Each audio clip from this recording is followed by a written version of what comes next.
Welcome to Intrepid Museum Tour Guide Talks. Today we're going to be talking about Intrepid during the Vietnam War. Vietnam is a war Intrepid was never built to fight in.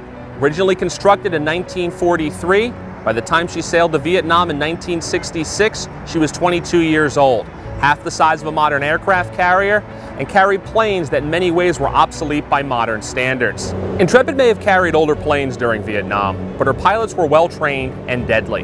Many occasions they faced aircraft, one next to me, MiG-21, far more advanced than what our own pilots were flying in the sky. Nevertheless, on two separate occasions, our pilots successfully brought down enemy aircraft. On board Intrepid, her crew would work 13, 14-hour days, launching and recovering hundreds of planes going on missions over Vietnam. Nonetheless, though, even with all the hard work to be done, these guys still found ways to have fun. Aircraft behind me is called the F-4 Phantom. Never served on board during Vietnam, too big, too powerful, too new, but they did serve on some of the big carriers fighting alongside the Intrepid. Now the story goes, the pilot got a little shaken up coming back to combat in Vietnam, had some engine trouble, had to land on board for repairs.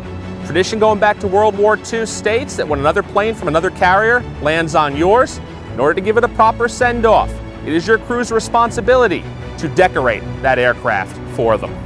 Behind me is the museum's memorial wall. It contains the names of 270 men who lost their lives while serving on board this ship throughout Intrepid's history, and 30 of them are from the Vietnam War. Now, Edward J Brahms, 1968, was on a combat mission, flying his aircraft, the Skyhawk, in to drop a bomb on a target in Vietnam, and he disappeared.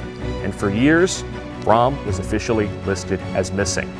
Then finally, many years later, in 2011, remains recovered from Vietnam using DNA technology were positively identified as Brahms. It now seems very possible we may be able to safely say that all of Intrepid's Vietnam veterans are finally home.